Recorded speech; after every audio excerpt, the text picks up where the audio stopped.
할렐루야. 하나님의 은혜가 함께하기를 간절히 바랍니다.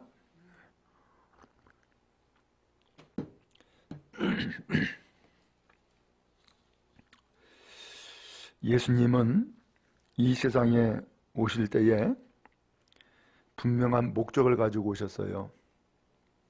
그래서 예수님이 하신 말씀이 인자가 온 것은 세상에서 섬김 받으려 한 것이 아니고 섬기려 왔다. 그리고 자기의 목숨을 많은 사람의 대속제물로 주러 왔다. 그렇게 말씀을 했어요. 예수님이 이 세상에 오신 것은 섬김 받으려 하는 것이 아니라 섬기러 왔다는 거예요. 그리고 또한 이 섬김의 구체적인 일은 결국 모든 죄를 다 짊어지고 희생하기 위해서 오셨다는 거예요. 이게 예수님의 삶이에요. 그래서 예수님이 이 세상에 오셔서 마지막으로 감당한 사역은 결국 십자가였죠. 그렇게 희생을 함으로써 결국 많은 사람들의 죄를 용서하시고 또한 십자가 달려 죽으심으로 죄값을 치르심으로 오늘 우리 사람들은 그 죄값을 치르지 아니하고도 하나님 앞에 용서를 받고 의롭다함을 얻는 믿음의 백성이 되어진 거예요. 근데 오늘 우리는 그 예수님을 믿어요. 그리고 또한 그 예수님을 따른다라고 얘기를 해요. 예수님이 이야기했죠. 누구든지 나를 따라오려거든 자기를 부인하고 자기 십자가를 지고 나를 따라와라 라고 하는 거예요. 자기를 부인하고 자기 십자가를 져라. 역시 마찬가지로 우리가 예수를 믿고 예수를 따르는데 예수님처럼 살아라 그 얘기예요. 자, 간단하게 표현하면 예수님처럼 살아라. 근데 지금 로마 교회는 예수님처럼 살아야 될 정말로 필요한 교회인데 그렇게 예수님처럼 살라 그러면은 예수를 믿는 것이 무엇인지를 먼저 이해를 해야 돼요. 오늘날 여러분 교회가 또 성도들이 희생을 잘하면 좋은데 희생하려고 하는 마음이 많지 않은 것 같아요. 그렇죠?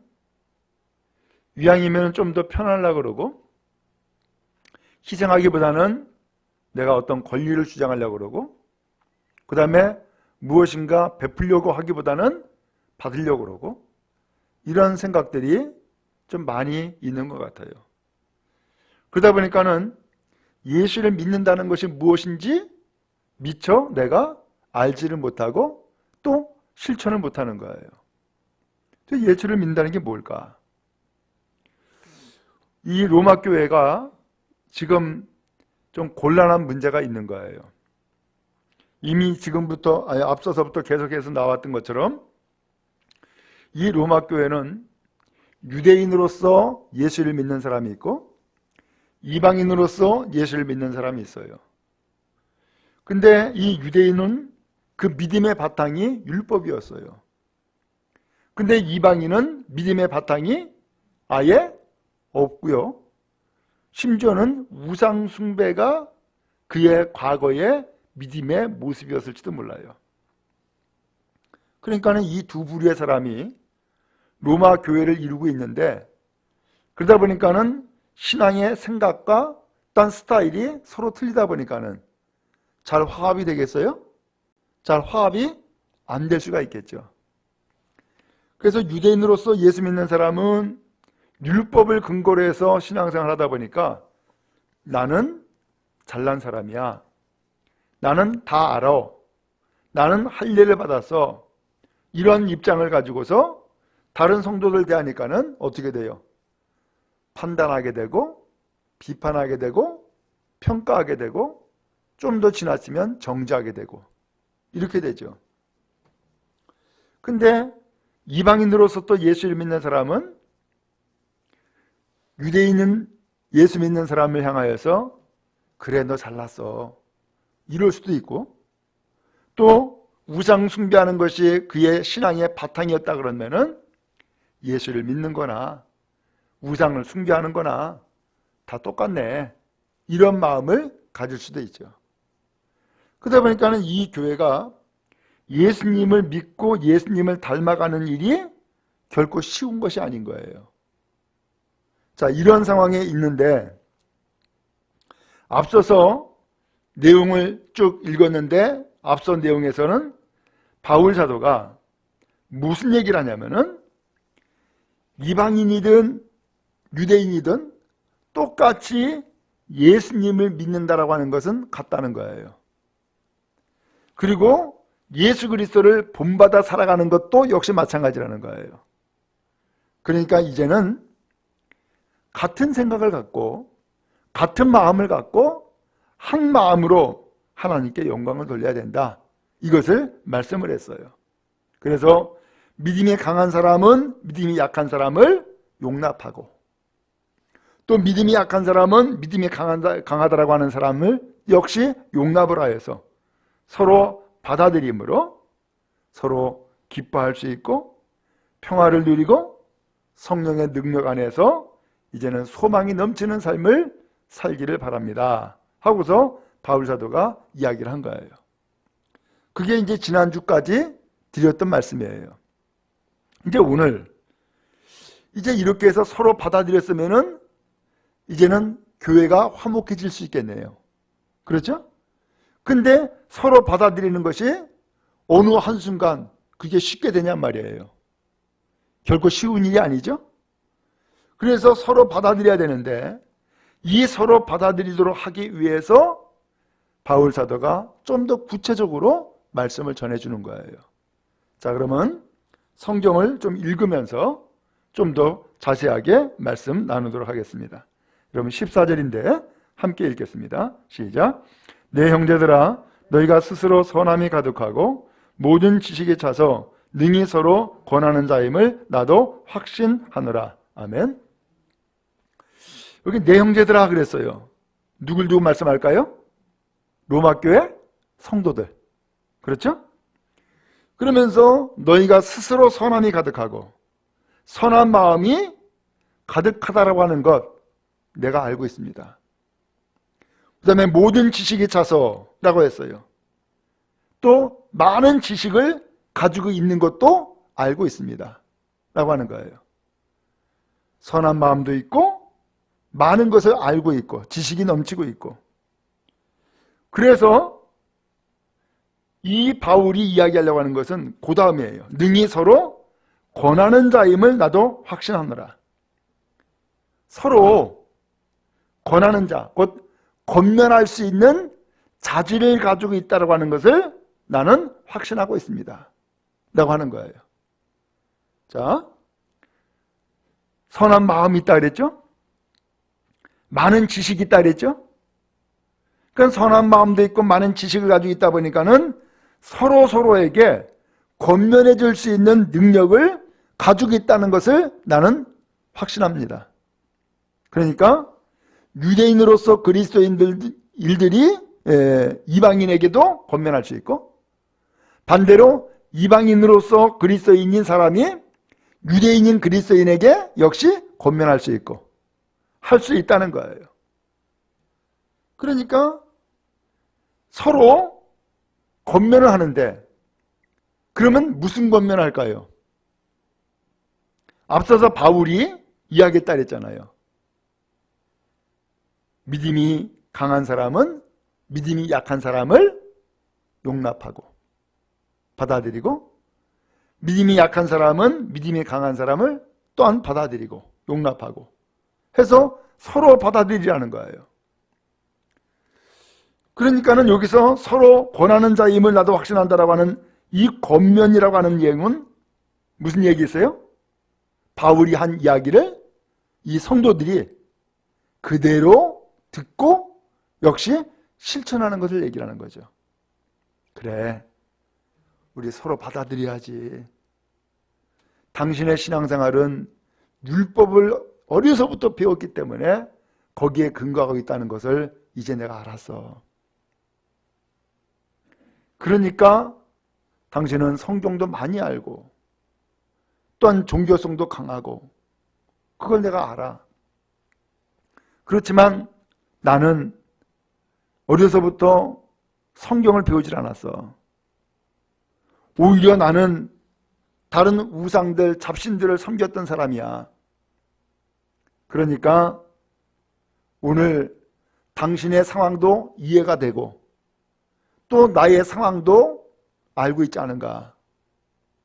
그러니까 우리 서로 다르다고 이야기하는 것이 아니라 우리 서로 살아온 삶의 배경이 그렇게 틀리니까 그것을 인정하고 서로 우리 용납하자. 서로 받아들이자. 그래서 우리가 하나님 앞에 함께 한 마음을 가지고서 영광을 돌리자 라고 권면할 수 있다는 거예요. 그러면서 바울 사도는 지금 이 성도들이 서로 유대인도 그렇고 이방인도 그렇고 서로 권면을 해가지고서 이 교회가 화합되어지고 한 마음이 되어지고 한 뜻이 되어지는 일에 동참하도록 서로 권면해 줄 것을 이야기를 하고 있는 거예요. 그렇죠? 바울 사도가 아무리 편지를 쓰고 강단에서 외쳐도 막상 듣는 성도들이 그 마음을 열지 아니하고 듣지 않으면은 서로 하나가 되겠어요? 안 되죠. 여전히 두 마음이 있죠. 그러나 바울 사도가 크게 이야기하지 않았어도 성도들이 정말로 중요한 이야기를 우리에게 들려주었구나 생각을 하고서 그 이야기를, 바울의 권면을 깊은 마음으로 받아들였다면 어떻게 될까요? 서로 용납하겠죠. 서로 한 마음이 되어지고 화목하게 하는 선한 일꾼들이 다 될 수 있겠죠. 오늘 바울은 그것을 기대하고 권면하는 능력이 있다라고 이야기를 하고 있었던 거예요. 여러분, 그런 의미에서 우리도 신앙생활 하면서 성도들 간에 서로 의견이나 생각이 달라가지고서 마치 그야말로 전혀 모르는 사람처럼 혹은 남남처럼 그리고 또한 전혀 나랑 안 맞아. 그러면서 평생을 안 맞으면서 살아갈 사람처럼 생각할 수도 있단 말이에요. 근데 그때에 우리가 어떻게 해야 되겠어요? 아하, 생각하는 바가 어려서부터 달랐기 때문에 혹은 살아온 환경이 서로 달랐기 때문에 이런 면에서는 다를 수밖에 없어. 그걸 어떻게 해야 돼요? 인정을 해야지. 그래야지 그게 서로 용납이 되고 서로 받아들여지게 되지. 이것은 나랑 틀려, 나랑 안 맞아 라고 하기 때문에 평생 동안 등 돌리고 살아가면은 그게 어떻게 그리스도인이 되겠어요? 그게 어떻게 하나가 되는 교회가 되고 하나가 되는 교인이 될 수 있겠냔 말이에요. 그렇죠? 그러니까 우리는 서로 다른 것은 분명해요. 그렇지만 예수를 믿는다라고 하는 것과 예수님을 따른다라고 하는 것은 하나예요. 그렇기 때문에 이 큰 믿음 하나를 가지고서 서로 용납하고 한 마음이 되어지고 한 뜻을 가지고서 하나님 앞에 영광을 돌리며 나가는 거예요. 오늘 이것을 잘하면 잘할수록 그 교회는 성숙한 교회가 되어지는 것이고 이것을 잘하면 잘할수록 성숙한 믿음의 사람이 되어지는 거예요. 우리 교회가 이러한 은혜가 넘치기를 주님의 이름으로 축복합니다. 그래서 15절에 이어서 말씀해요. 15절 또 읽습니다. 시작. 그러나 내가 너희로 다시 생각나게 하려고 하나님께서 내게 주신 은혜로 말미암아 더욱 담대히 대략 너희에게 썼노니. 예. 근데 이렇게 서로 권면하는 능력을 가지고 있는데 이제 서로 권면해서 서로 받아들이고 하나가 되어져야 되겠는데 그러려고 그러면은 어떻게 해야 돼요? 바울이 전해준 그 말씀들을 다시 기억을 해야죠. 그래서 바울이 전해준 그 말씀들을 다시금 기억하기 위해서 거기 보니까 다시 생각나게 하려고 라는 표현을 했어요. 다시 기억하도록 하기 위해서 바울 사도는 이 편지를 썼다는 거예요. 그래서 거기 나오죠? 하나님께서 내게 주신 은혜로 말미암아 더욱 담대히 대략 너희에게 썼노니 그랬어요. 그래서 편지를 그렇게 썼다는 거예요. 이 로마서 말씀을 그래서 이렇게 썼다는 거예요. 뭐 하라고요? 서로 권면해서 서로 용납하고 한 마음이 되고 한 뜻이 되도록 하도록 하기 위해서 오늘 이렇게 편지를 써가지고서 편지를 통해서 바울 사도가 전해준 말씀을 다시 기억하라고 편지 썼다는 거예요. 자, 그 다음에 16절이에요. 16절 시작. 이 은혜는 곧 나로 이방인을 위하여 그리스도 예수의 일꾼이 되어 하나님의 복음의 제사장 직분을 하게 하사 이방인을 제물로 드리는 것이 성령 안에서 거룩하게 되어 받으실 만하게 하려 하심이라. 아멘. 이 은혜는 그랬어요. 이 은혜는 여기 이 은혜는 도대체 뭘까? 그 다음에 설명을 했죠? 나로 이방인을 위하여 그리스도 예수의 일꾼이 된 것. 일꾼이 된 것. 이게 은혜라는 거예요. 바울 사도는 스스로를 얘기를 했어요. 나는 이스라엘 사람과 그 다음에 세상 임금들 그들에게 곧 이방인에게 복음을 전하라고 택한 주님의 사도라는 거예요. 주님이 나를 왜 택했느냐? 주님이 나를 왜 사도로 만들어 주었느냐?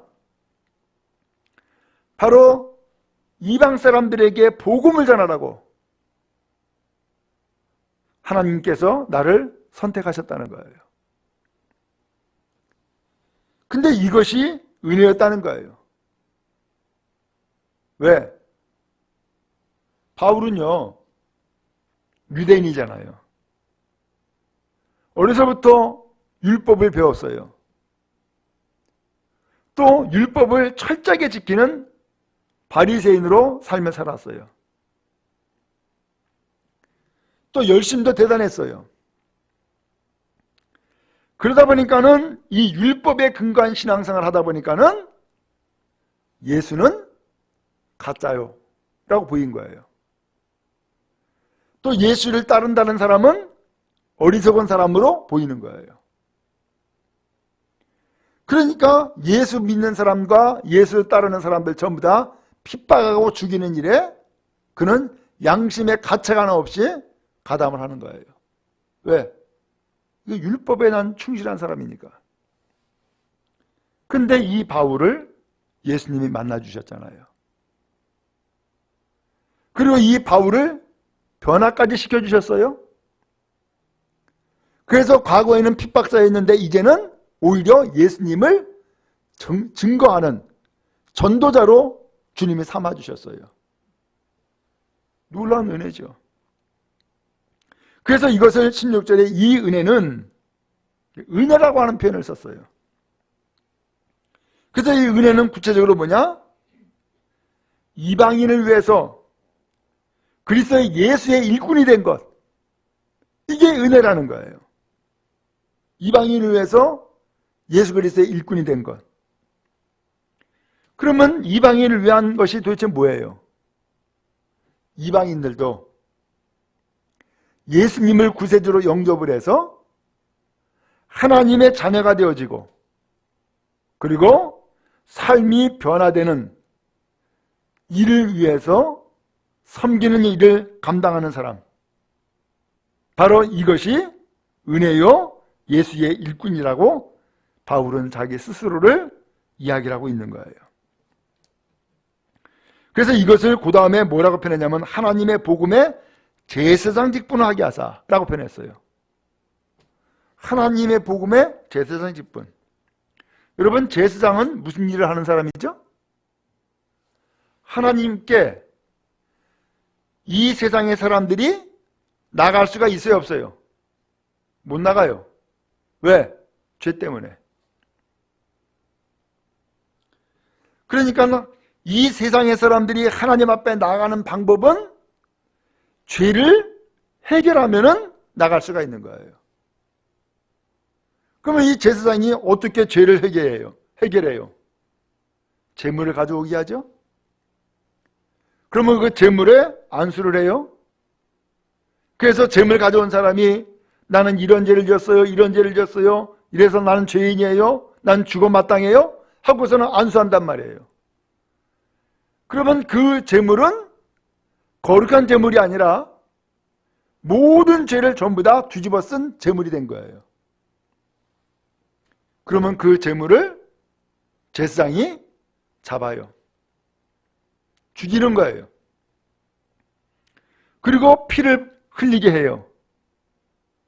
그래서 그 피를 제단에다가 뿌리고 그 피를 그 재물 가져온 그 사람에게도 뿌리고, 그렇게 해서 피로 서로 계약을 맺게 해가지고서 피값을 치르게 하는 거예요. 결국은 그렇게 해서 죽죠? 오늘 죽어가지고서 재물된 것을 하나님 앞에 바치는 거예요. 그러면 어떤 일이 생겨요? 그러면은 그 제사의 재물을 하나님이 함량하시고 사람이 하나님 앞에 드리는 예배를 제사장을 통하여서 하나님이 받으시는 거예요. 그러니까 이 제사장은 하나님과 우리 사람을 연결시켜주는 다리 역할을 한 거네요. 다리 역할. 이게 제사장이에요. 근데 바울 사도가 자기도 지금 그렇다는 거예요.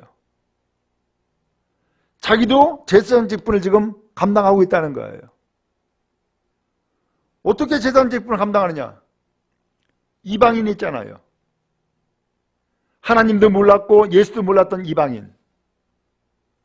이 이방인이 하나님 앞에 나가야 되는데, 이 이방인이 하나님 앞에 나가려면은 이방인에게도 누가 필요해요?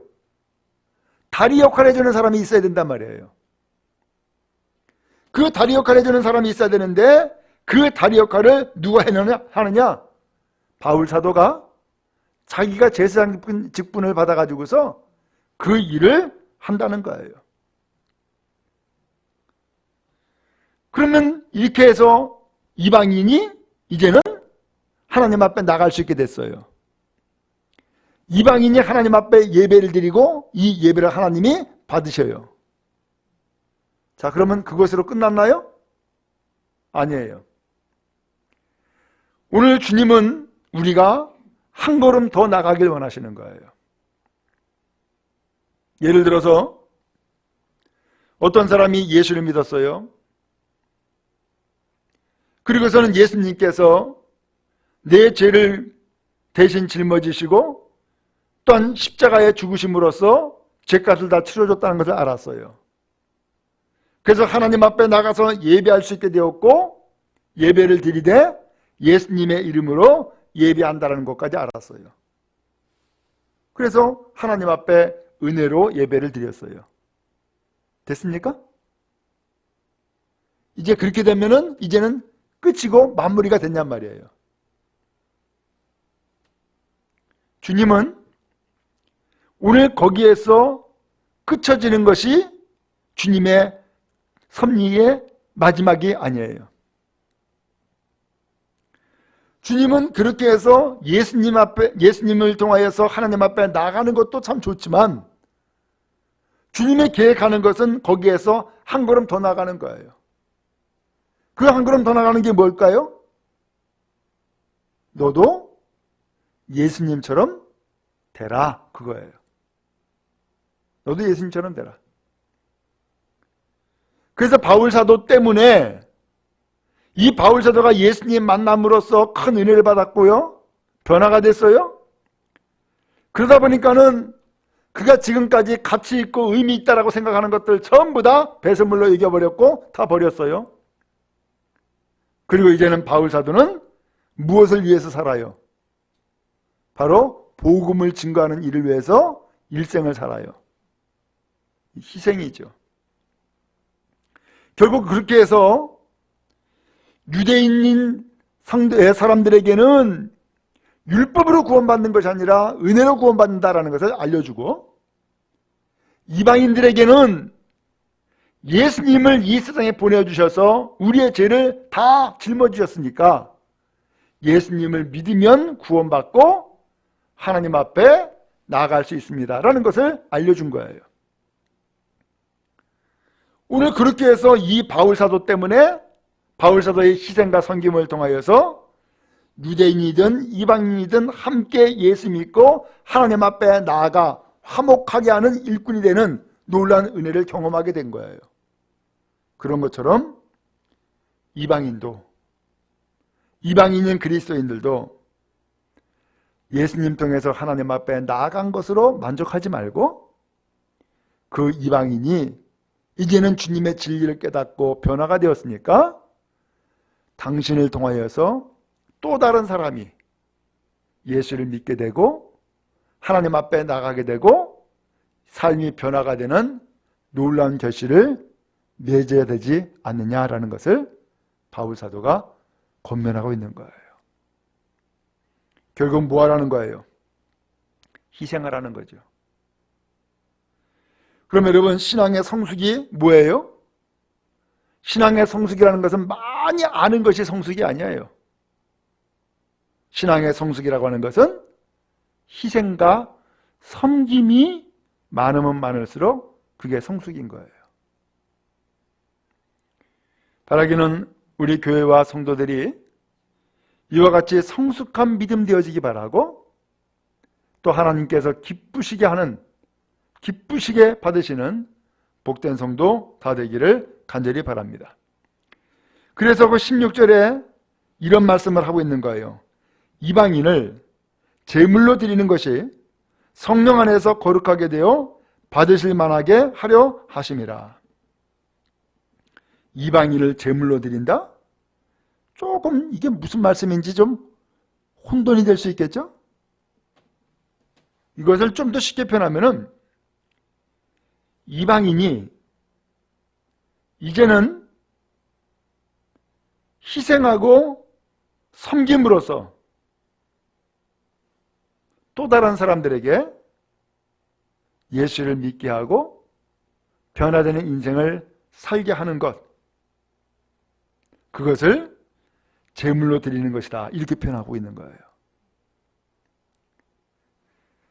이방인의 삶을 희생함으로써, 이방인이 자기의 삶을 희생함으로써 제물되는 것, 이것이 성령 안에서 거룩하게 된 것이고 하나님 앞에 받으실 만한 제물의 삶을 사는 것이다 라는 것을 바울이 설명한 거예요.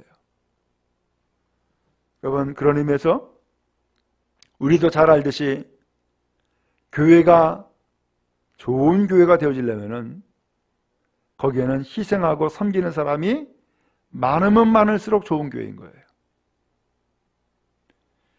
근데 좋지 않은 교회야 라고 하는 것은 희생하고 섬기는 사람은 없어요.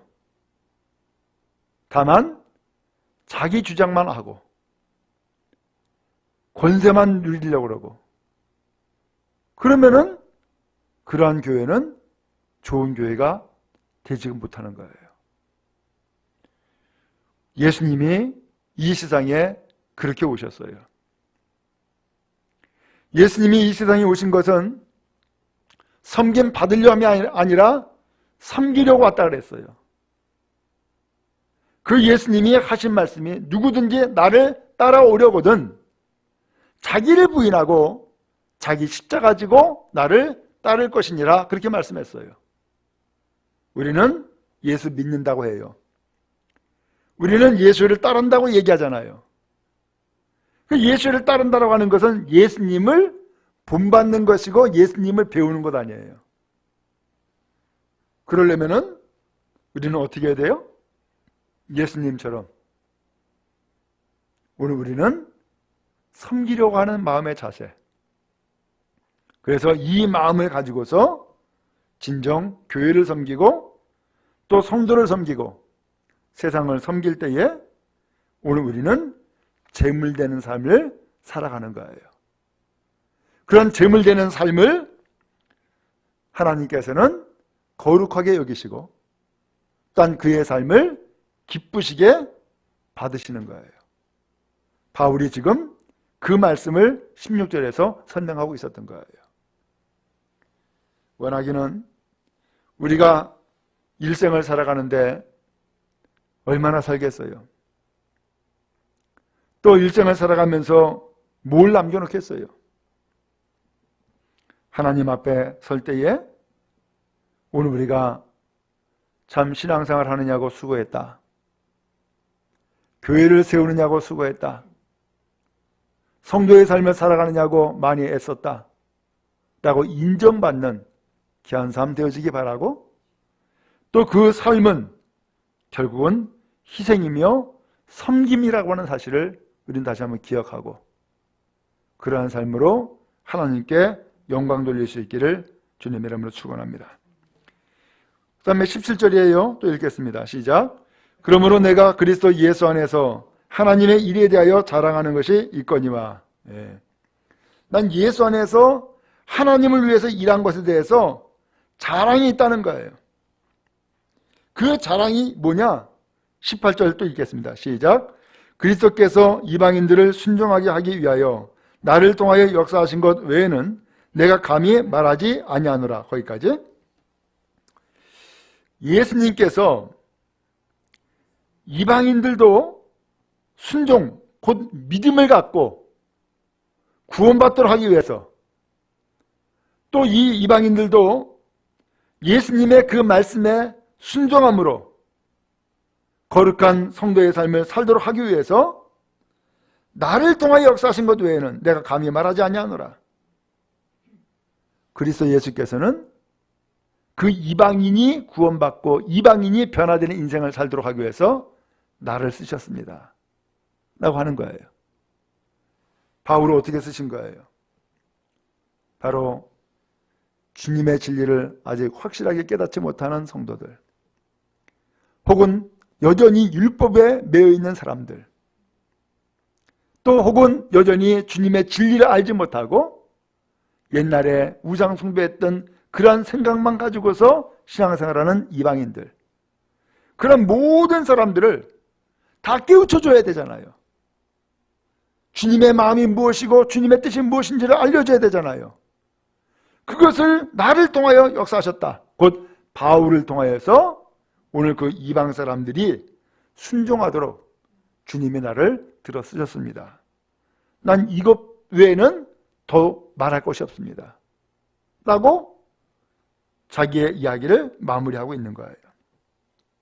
그러면서 18절 그때 보면 그 일은 말과 행위로, 그 다음에 19절에 표적과 기사의 능력으로, 성령의 능력으로 이루어졌으며 그리하여 내가 예루살렘으로부터 두루 행하여 일루리곤까지 그리스도의 복음을 편만하게 전하였노라. 이 복음 사역을 이루어 나가는데 말로도 했고 행동, 그의 실천적인 삶을 통하여서도 그 복음을 전해줬다는 거예요. 또 그런 가운데 표적, 초자연적인 능력이에요. 표적도 나타났고 기사의 능력, 신기한 일, 놀라운 일, 기적과 같은 일들, 이런 일들도 있었고 성령의 능력으로 성령께서 감동하여 주시고 은혜를 베풀어 주시고 능력으로 이 일을 이루게 하셨다는 거예요. 그래서 내가 예루살렘으로부터 두루 행하여 예루살렘에서부터 시작해가지고서 일루리곤까지 그리스도의 복음을 편만하게 남김없이 전했습니다. 라고 얘기를 하는 거예요. 그러면 일루리곤이 어디냐? 여러분 이 지도를 봐야지 좀 이해가 좀 쉽게 되기는 하겠지만은 그냥 우리가 좀 이게 좀 쉽게 좀 이해하도록 하기 위해서 여러분 우리나라와 일본이 있는데 일본에서 가장 가까운 데가 어디예요? 부산이죠? 그죠? 네, 부산이죠? 그래서 부산에서 배 타면은 일본에 건너갈 수 있어요.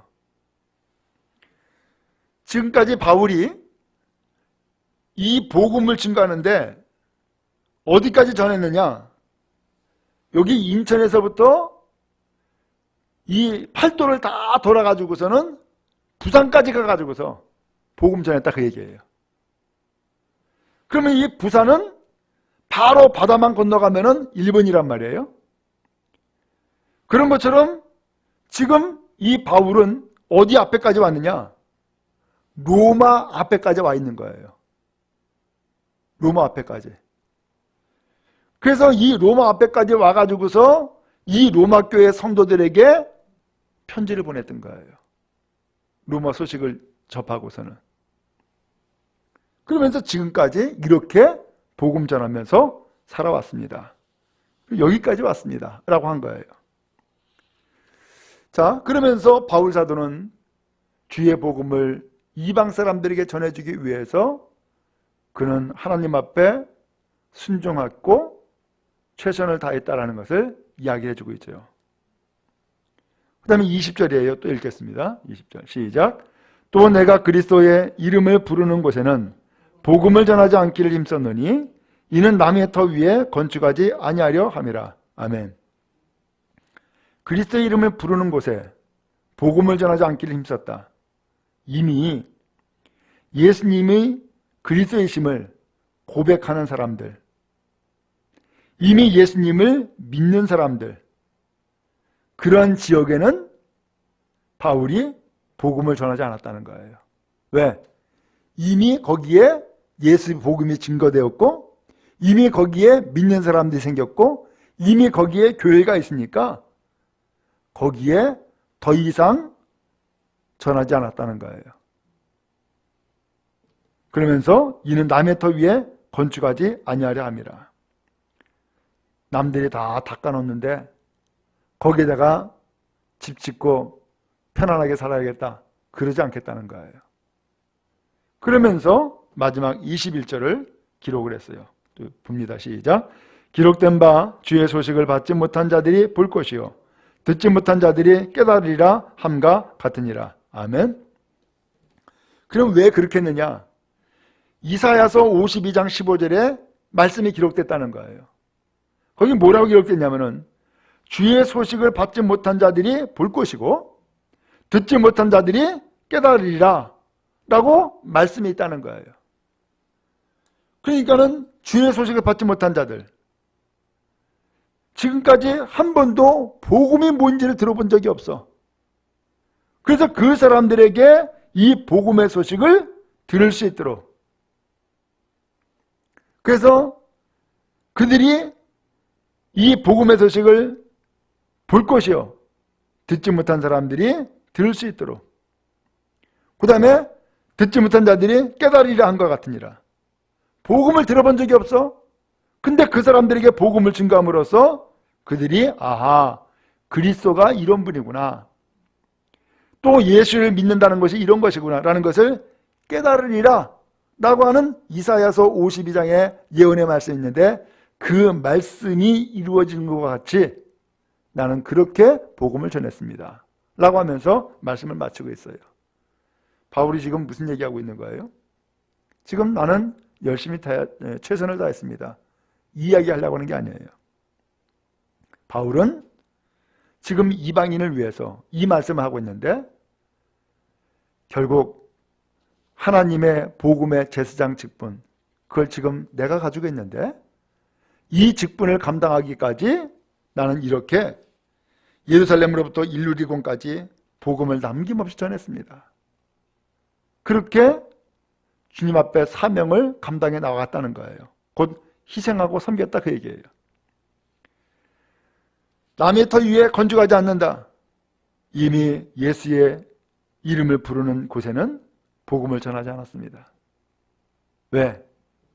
아직까지 복음의 소식을 듣지 못한 사람들 들으라고, 또한 듣지 못하고 깨닫지 못한 사람들 깨달으라고.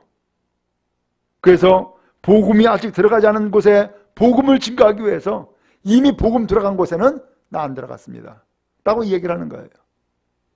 바울은 바로 이 복음을 위해서 끝까지 최선을 다했음을 고백하고 있는 거예요. 이제 말씀을 정리하고자 해요.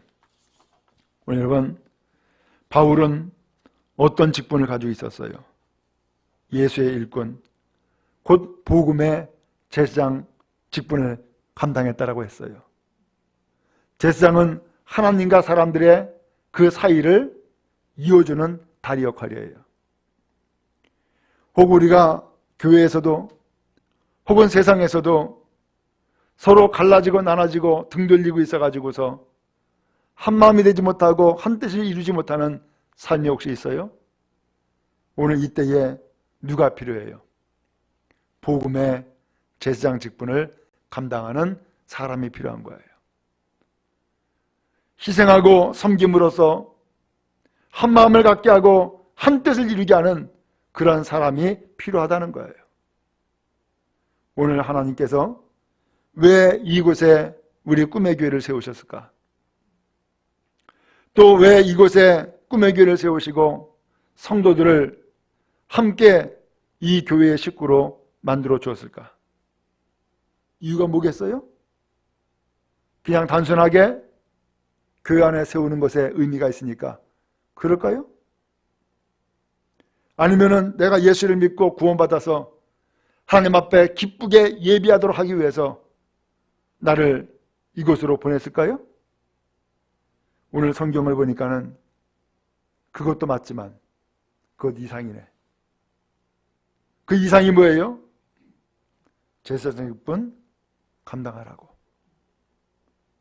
그래서 희생하고 섬김으로써 또 다른 사람이 예수님을 믿게 하고 또 다른 사람이 예수를 믿음으로 변화가 되어지고 또 다른 사람이 그리함으로써 이제는 하나님의 나라를 이뤄나가도록 한마음이 되고 한뜻이 되어가지고서 큰 믿음의 공동체, 큰 믿음의 사람이 되도록 하기 위해서 오늘 우리를 불러주시고 인도해 주신 줄로 믿습니다. 오늘 바울은 그의 일생을 그렇게 살았음을 고백하고 있어요. 오늘 우리도 이 말씀을 통하여서 이제 주님 앞에 서는 날 내가 복음의 제사장 직분을 감당했습니다 라고 하는 마음을 갖고 주님 앞에 서는 귀한 은혜가 있기를 간절히 바랍니다. 그래서 정말로 주님을 어떻게 닮았는지, 어떻게 우리가 희생하고 섬겼는지 주님 앞에 칭찬받고 인정받을 수 있기를 간절히 바랍니다. 그래서 하나님 앞에 설 때에 상급받기 바라고 또 하나님께서 크게 기뻐하며 딴 그의 잔치상에 함께 참여케 하는 놀라운 은혜가 여러분 모두에게 있기를 주님의 이름으로 축복합니다.